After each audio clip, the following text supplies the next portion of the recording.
time with you. But we both know it ain't the case, babe. Why you asking me questions that you know the answer to? So when I'm making soap, I pour all of my oils into this bowl.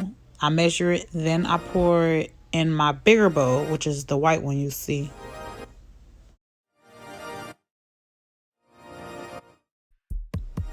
My coconut oil is not always liquefied. My main goal is to just have it really soft, honestly.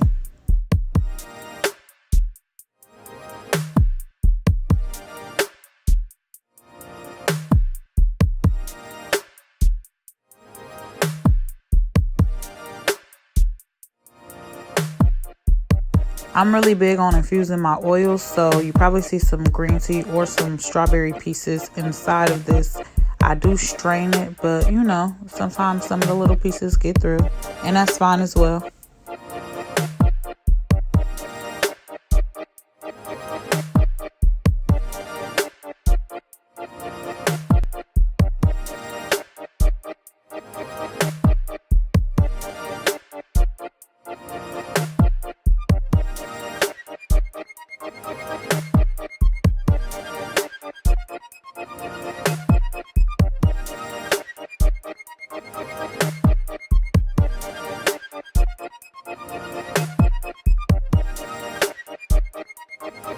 When making bigger batches of soap, I do like to strain my lye water before I pour it in there.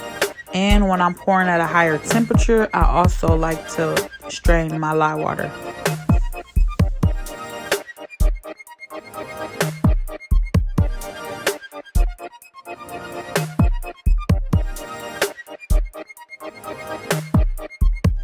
Y'all really do no plan. Scrape your bowl as good as you can. That is a part of your recipe. You want every ounce of oil, every drop that you can get.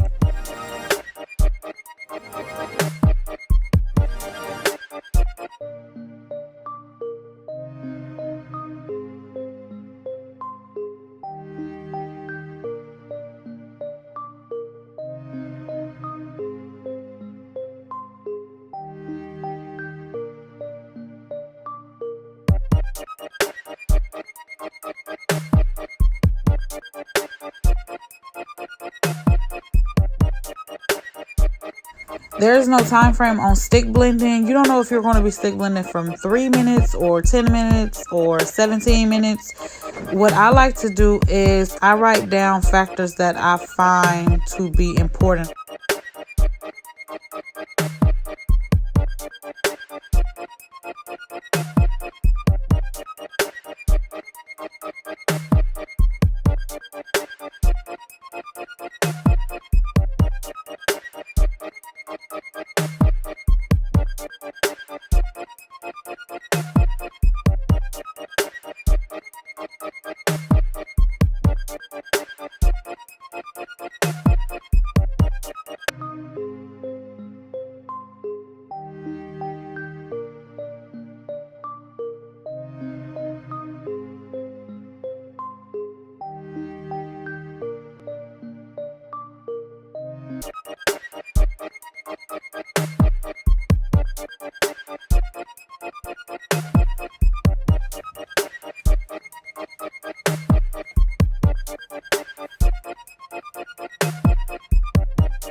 I used to have this rule that if your arm don't hurt from stick blending, you ain't stick blending right.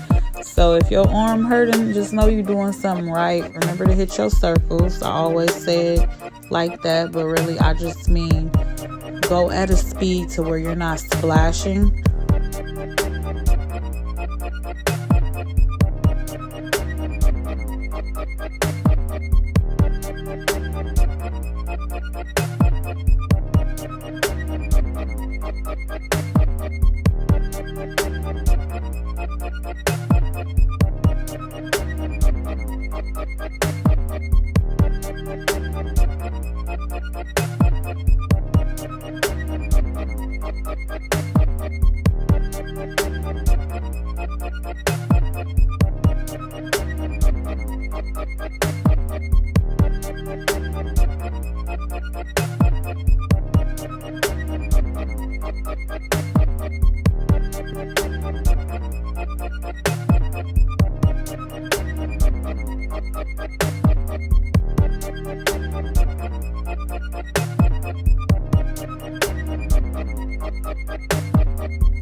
I took the liberty in trying to make myself a mold, so I bought the whole silicone base and everything.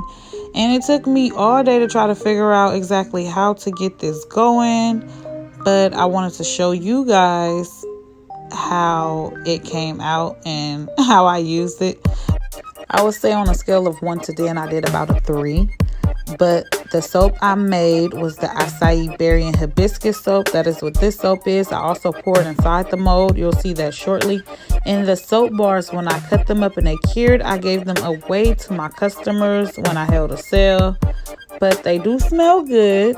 And on top of them smelling good, they were just like, you can see how the mold starts to bend in. Well, let's just say when the soap was in there, it continued to bend. So I think what happened is I made the mold too thick or too thin on the sides and thick in the beginning. I don't know, I ain't a mold expert. I just want to try my hand at it to say I gave it a shot, and I might try again another time, but not right now.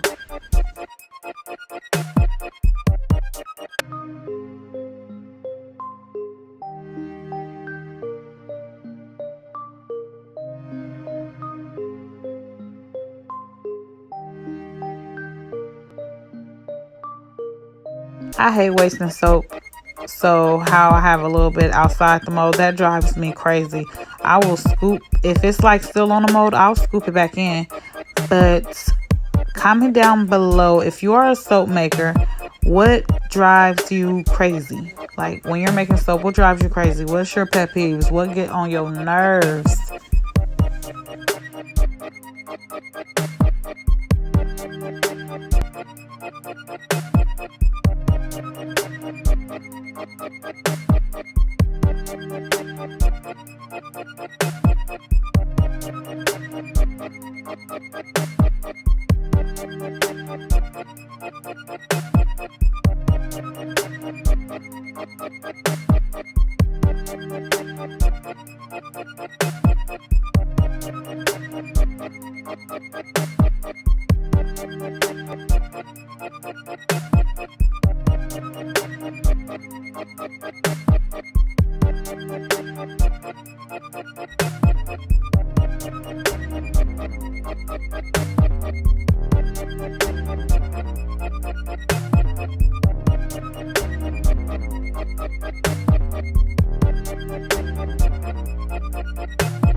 That shield, once you got that shield break on you, he's back right there ASAP. Like, It's been my time with you, but we both know it ain't the case, babe. Why you asking me questions that you know the answer